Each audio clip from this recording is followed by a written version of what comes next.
When Frontier Developments announced the arrival of the Cobra Mk V for Elite Dangerous back in December of 2024, the community buzzed with anticipation. As the newest iteration of Falcon DeLacy's legendary Cobra line, the Mk V promised to be a true evolution, the meta of Elite Dangerous. As a small multi-role workhorse capable of tackling everything from light combat and trading to deep space exploration, although that'd be a hard poke, wouldn't it?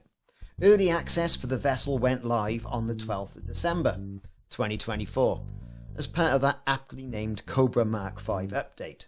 But here we are, 24th of April 2025, and Frontier have announced that the Cobra Mk V is going to go into game mass production, which means you're going to be able to buy that for credits. So what's it like flying around in a Cobra Mk V? Well, do you know what? We're going to go through the pros, the cons, and talk a bit about it.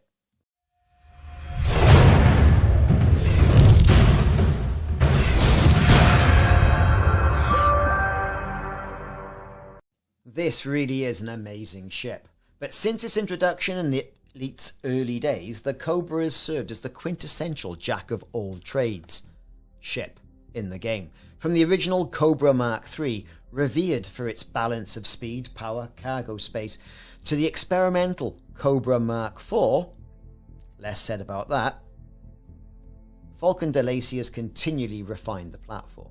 The Cobra Mk V was officially unveiled during Frontier Unlocked 10 in October 2024, with additional details and in-game footage shared during the follow-up showcase in November. Unlike many ships that occupy niche roles, the Mk V aimed to excel across multiple pillars of gameplay, combat, trading, and exploration, building on that original meta by Commander Jameson as being the ship to strive to. Now we're kind of spoilt for choice with the amount of ships in-game, but the Cobra Mk V really is something else.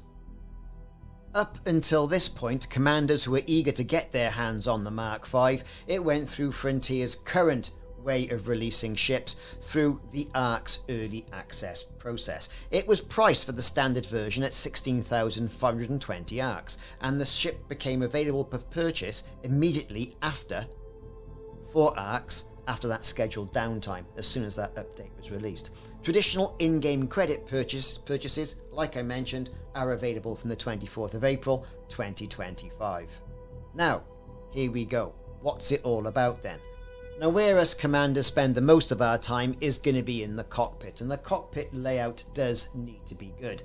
Fortunately, one of the Cobra Mk V's most noticeable upgrades over its predecessors is the fully bespoke cockpit. Unlike the somewhat cramped quarters of earlier Cobras, the Mk V places the pilot in the central seat, flanked by 2 multi-crew positions, so you can carry your mates around, allowing friends to join as gunners or co-pilots. That expansive forward window does grant quite a good visibility aspect during docking approaches, combat and what have you, lending the ship to a modern open field cockpit that stands in stark contrast to the narrow viewports of the Mk III and Mk IV. There's not been a cop-out either by Frontier Developments, as this is kind of a new looking cockpit, and not as they do with most variants, bolt the cockpit of a lesser ship onto a newer ship, and then changing some minor aspects of the design. So let's look at those technical specifications. With the release of the Cobra Mk V, players will be able to benefit from the following lovely balanced ship profile. It's got a hull mass of 150 tons with a mass lock factor of 8. Its armour 324 with a hardness of 40. Shields of 235 megajoules as standard with a heat capacity of 245. Fuel tank 16 tons. Default top speed 294. Upgraded top speed 336. And a default boost speed of 415. Now you upgrade that boost speed, you'll get 476 out of it. Now all this is stock, right? Stock stuff. Unladen jump range, 16.79 light years default, and tuned for SCO as well. If you upgrade that current SCO drive with what you get with the standard version of the ship, you'll get it up to 30.55, and that's quite respectable. You Put some more engineering in there as well, go and see Felicity, and you're going to be rocking around in the upper 50s. The cargo capacity is 12 tons by default, and you can get that up to 110 tons max. With hardpoints of 2 small, 3 medium and 4 utility slots, you're really going to pack a punch. The internal slots of 1 size 1, 1 size 2, 3 size 3, 3 size 4 and 1 size 5 means that you're not going to be scrabbling around for space to carry around your gear. Plus, you've also got the option of landing on a small landing pad. This truly is a multi-role ship. And for multi-crew, yes, multi-crew is available because, as I mentioned, you've got a forward, front, central seat in the cockpit, and you've got 2 other seats for your friends, your fellow commanders, so you can trolley them around. This really is a fantastic vessel for doing ground missions as well. It's kind of my daily driver. Now, all these statistics are absolutely fantastic, and they do reveal that this vessel, this Cobra Mk V, straight out the box, can really compete with some specialised small ships in nearly every discipline. For me, it's the best small ship they've released so far. And why would there be any reason to supplant a Cobra Mk V, the meta of Elite Dangerous, with anything else? It's got quite a good significant jump range. You put a fully rated frameshift drive in there, Class A, you'll probably just short of double it as well. And that underscores the Cobra Mk V's exploration credentials. And let's face it, you can also put a Class 5 shield generator in there as well, to keep those baddies away from whatever it is you happen to be hauling, and does hint at its fantastic combat potential.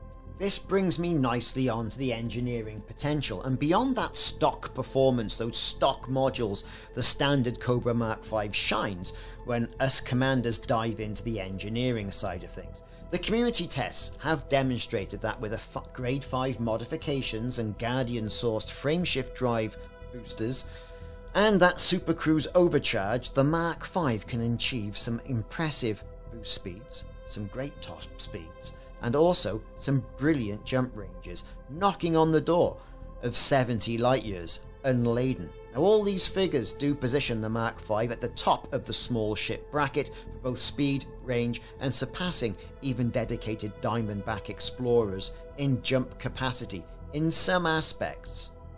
Okay, I think, okay, the Vulture's got an awful lot of boost speed in it as well. I think it's coming close to that Vulture velocity aspect as well. Let's talk a little bit about combat performance. In ship-to-ship engagements, the Mk V does offer you a versatile armament suite with those 3 medium hardpoints. A lot of people were wondering, hey, if it's really had a large hardpoint on it, you couldn't touch it. But they went with 3 medium hardpoints and 2 small, plus 4 utility mounts. Pilots can equip everything from multi-cannons to plasma accelerators, point defense turrets and shield boosters to give you that extra power in combat arenas. The ship's power distributor, by default you get a Class 4E, does provide ample pips for weapons, shields and engines, but you really want to get that up to an A, right? You really do, to enable sustained boosts and good old laser volleys.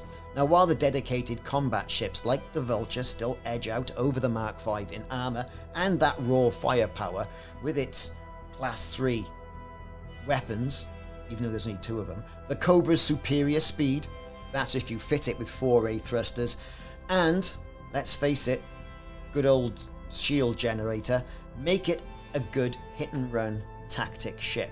I think it's quite particularly effective as that.